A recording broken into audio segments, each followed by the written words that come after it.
Hello दोस्तों, राधे राधे, जय श्री कृष्णा। आज मैं एक सोहर लेकर आई हूँ सीता मैया और जुतिया मैया का। बहुत ही प्यारा, बहुत ही दर्द भरा है, भावुक कर देने वाला है। आप सब सुनना ज़रूर, और अच्छा लगे तो कमेंट बॉक्स में बताना ज़रूर। ज़्यादा से ज़्यादा शेयर करना दोस्तों, और लाइक एंड सब्सक्राइब करना मत भूलना। ज़रूर से ज़रूर सब्सक्राइब करना हमारा चैनल पे, और अच्छा लगे तो ज़रूर से ज़रूर कमेंट करना कैसा लगा आप सबको मेरा सोहर। बनवा में बैठी शीतल रानी, हपसी रोवई सुसकी सुसुकी रोवई हो यारे के मोरा सगरा खोदावई ता घाट बनावई ता घाट बनावई हो।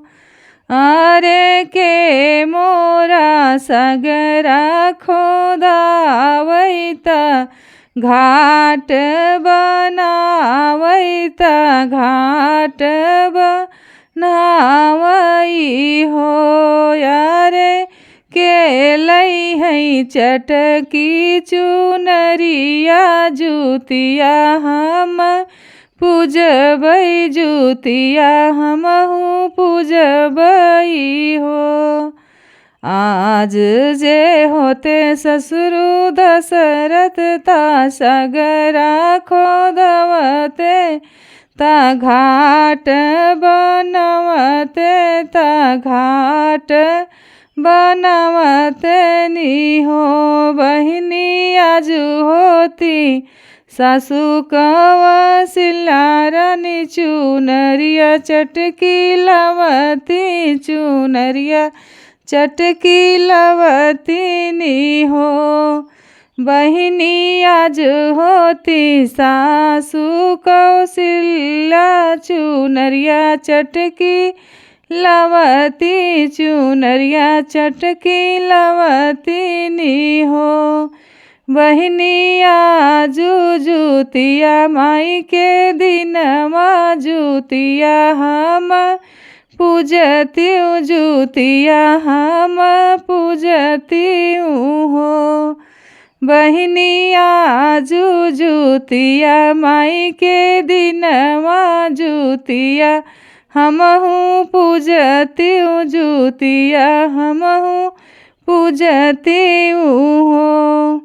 आजू जे होते भैया लक्ष्मण बसिया बजमते ता बसिया बजमते नी हो। बहिनी आजू होते स्वामी हमारे तजिया भरी देखते जिया भरी देखते ता मन हर्षित होते मन हर्षित होते हो। अरे आज होते स्वामी हमार ता जियरा खुशिया होते मन मोर हर्षित होते हो। आज जे होती ननदी तबन बीच जाती तबन बीच जाती नी हो। बहिनी लवती सखिया बोलाई त सोहर गवती त घर सोहर गवती नी हो। बहिनी बोलाई लौती सखिया सहेलरिता सोहर गवती त घरे सोहर गवती नी हो। बहिनी आजू उठत बनवा सोहर त आँख भर सुनती नजर भर देखती हो। बहिनी आज उठतई बन बीचे सोहर आँख भरी सुनित नजर भर देखती हो।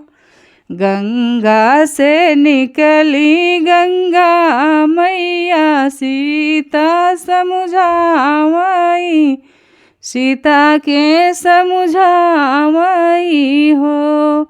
बेटी हम लैबै चटकी चुनरिया, गंगा माई के घाट पूजऊँ, गंगा माई के घाट पूजऊँ हो। बेटी हम लैबै चटकी चुनरिया, जुतिया माई के पूजऊँ, जुतिया माई मनावऊँ हो। गोदिया में लिहली सीता लालन, त माई के मनावई, त गंगा माई के घाट गई हो। बहिनी रोई रोई पूजई जुतिया माई के, पूजई जुतिया माई के हो। बहिनी मनवा में होई दर्दिया, त माई आगे रोवई, त मैया आगे रोवई हो। मैया आजू मोरे बनवा में केहू नाही बनवा, अकेलै बाटी बनवा, अकेलै बाटी हो।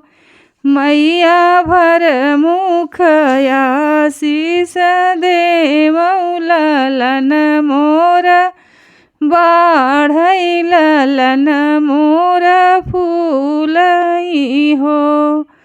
मैया भर मुख देवऊ आशीष, ललन मोर बाढ़ई, ललन मोर फूलई, ललन अमर रहई हो।